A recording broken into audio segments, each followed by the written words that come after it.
Okay, folks.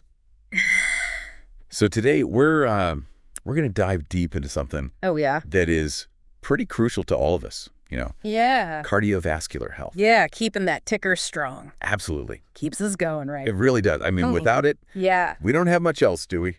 Not much point in anything else. Right. So we have this piece you sent over, and I'm excited to dig into it with you today. Yeah, looking forward to it. And yeah, our goal here, like always, is to sort of glean the most important and sort of actionable information for our listeners. Yeah, absolutely. And I think there's going to be some really there will be good stuff in here. So let's get right into it. Let's do it. I think a lot of people, when they hear the term cardiovascular disease, it's kind of like this big, scary thing. Yes, it is. And it's actually not just one thing. Yeah. You know, a lot of people think it's just one thing, but it's really an umbrella that covers a lot of different disorders that impact both your heart and your blood vessels. Interesting. Okay. Yeah. So what kinds of things fall under that umbrella? Well, the piece mentions hypertension, atherosclerosis, myocardial infarction. Which is a heart attack. Heart attack. That's the big word. Common term. Yeah. Stroke, heart failure, and coronary artery disease.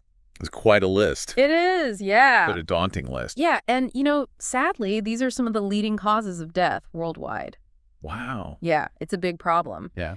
But the good news is that a lot of these risk factors are actually things that we can change. Oh, that's good. So they're modifiable. Okay, so there are things that we can do. Absolutely. That's really empowering to know. Yeah, you have a lot of power here. Wow. You really do. Okay, cool. So what are some of the things that we can do to sort of take control?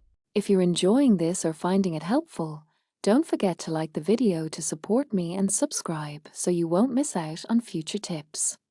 Okay, so the piece really focuses on lifestyle. Okay. And how much your lifestyle choices can impact your cardiovascular health.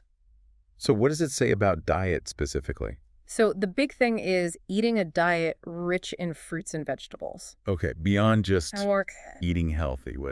Yeah, we've all heard that, but what does that actually look like? Yeah, right. Yeah, so think about... Give me some examples. Yeah, lots of colorful salads, with all kinds of different veggies in there. Okay. And then, hearty lentil stews. Okay. Things like that. Mm-hmm. And then for snacks, a handful of almonds. Okay. Some fruit, things like that. So lots of whole grains and nuts and... Exactly. And the legumes and all that good stuff. The good stuff.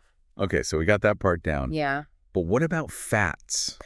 Yeah, that's the tricky one, right? Fats are a little more confusing. Yeah. Because there's good fats. Right. Bad fats. What does the source say about that? So it does emphasize reducing unhealthy fats. Okay. The saturated and trans fats. So those are in processed food, fried foods. Yeah. Okay, so stay away from that stuff as much as possible? As much as you can, yeah, for sure. Okay. But it also highlights the importance of good fats. Yeah. Like the ones you find in olive oil, avocados, and fatty fish. So those are the good ones? Yeah, so those contain omega-3 fatty acids. Okay. And those have actually been shown to reduce inflammation and improve blood flow. So that's good for your heart? Exactly. Both of those things are super important for heart health. Okay, so it's not all fats are bad? No. Just got to... Just choose wisely. Choose the right ones. Yeah. Okay, I like that. Yeah. Okay, so we've got the diet part down. Mm-hmm. But what else can we do to keep our hearts healthy? We gotta get moving. Oh, the dreaded exercise. I know. I knew this is coming. It's so important, though. Okay, so what does the source? So it says at least 30 minutes. Oh, boy. I know 30 minutes. Of moderate intensity. Most days of the week. Okay, hold on. I know, it sounds like a lot. So when people hear moderate intensity, I feel like their brain just automatically goes to the... Right? Yeah, gotta hit the weights. Weights. Yeah, gotta get on the treadmill. But is that really what they mean? Not necessarily. Okay. It can be things like brisk walking. Okay. Cycling. Okay. Swimming. I like swimming. Swimming's great. Yeah. Dancing. And gardening. Even gardening. Oh, really? Yeah, it's all about getting your heart rate up. Okay, so just getting moving. In general. Yeah, find something you enjoy. I like that. Yeah, and just make it part of your routine. I like that. It doesn't have to be a chore. Okay. Yeah. Okay, so we got the exercise part down. Mm-hmm. I'm sure a lot of people listening are excited about that. Yeah. So the source also mentions weight management. Oh, yeah. That's always a tricky one. A bit of a sensitive topic. Yeah. But why is weight relevant to heart health? Maintaining a healthy weight is really crucial for your overall health. Yeah. And that includes your heart. Oh, yeah. So when you're carrying around extra weight, it puts a lot of strain on your heart. I see. And it can increase your risk of developing things like high blood pressure and diabetes. Okay. And both of those are major risk factors for heart disease. I see. So body mass index, BMI, is a good way to kind of figure out if you're in a healthy range. Right. And I guess the important thing to remember here is this isn't about like looks or anything like that. Yeah. It's purely about health. health. Yeah. Okay, I like that. Yeah. Cool. So moving on from that, the piece also talks about a couple other lifestyle factors that impact heart health. Right. Smoking and alcohol. Yeah. So let's start with smoking. I mean, that's a big one. That's a pretty obvious one, I think, at this point. Yeah, I think most people know that's not good. So why is smoking so bad for your heart?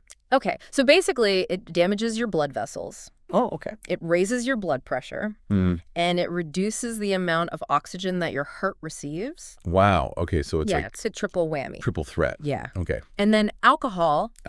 Yeah. Moderation is key, because excessive drinking can lead to high blood pressure, heart failure, stroke. Okay. So just be mindful. Be mindful, yeah. Yeah. Okay, cool. So what about stress? Oh, yeah. Stress is a big one. Yeah, because I feel like these days, everybody's stressed out all the time. Yeah. So what does the source say about that? So it recommends different relaxation techniques like meditation, yoga, yeah. deep breathing exercises. Yeah. Deep breathing. I like that one. Yeah. Okay. And it also says that it's really important to cultivate positive social connections. Well, that's a good one. Yeah. So spending time with loved ones, pursuing hobbies, right? Engaging in activities that bring you joy. Things that make you happy. Exactly. Yeah. And all of those things can really act as a buffer against stress. Okay. So it's not just about like, relaxing. It's like actually doing things that you enjoy, that make you happy. Yeah, holistic approach. I like that. Yeah. So, and then the last thing the piece mentions is knowing your numbers and seeing a doctor when you need to. Absolutely. So could you elaborate on that a little bit? So regular checkups are so important. Okay. Got to get those checkups. Yeah. So you want to keep tabs on your blood pressure, your cholesterol levels, and your blood sugar. Okay. And then if you experience any kind of unusual symptoms, like chest pain, shortness of breath, extreme fatigue, anything like that, don't ignore it. Don't ignore it. Talk to your doctor right away. Okay. Yeah. Okay, and then one last thing I want to touch on, because this is something I'm always a big proponent of. Okay. Getting enough sleep. Oh, yeah. So sleep is so important. Why is that so important for heart health? So sleep is actually when your body repairs itself and recharges. Okay. And if you're not getting enough, it can lead to a whole bunch of problems. Like what? Including an increased risk of heart disease. Oh, wow. Yeah. Oh. So the source recommends 7 to 9 hours of quality sleep. 7 to 9. 7 to 9. Okay. That's the sweet spot. All right, so we covered a lot of ground here. We did. Diet, exercise. Exercise. Stress management. Sleep. So much good stuff in here. Yeah. What's the one big takeaway you want listeners to leave with? I think the most important thing is that you can really take control of your heart health. By making these lifestyle changes, you can significantly reduce your risk of developing any kind of cardiovascular disease. And, that's how you live a longer, healthier, happier life. Absolutely. Yeah. So here's a question for everyone listening. Okay. What's one small change that you can make today to start prioritizing your heart health? Love it. Right. Yeah. Maybe it's swap that soda. Swapping out that soda. Yeah. A glass of water. Yeah. Or take a walk. Taking a 15-minute walk. Yeah. On your lunch break. Yeah. Those little things add up. It really does. Yeah. Every little bit counts. Absolutely. Awesome. Yeah. Well, I think this has been a really I think so too. Informative and empowering. Empowering. Yes. So thanks for joining me. Thank you for having me. And thanks to everyone out there listening. Yeah. Thanks, everyone. We'll see you next time. See you later.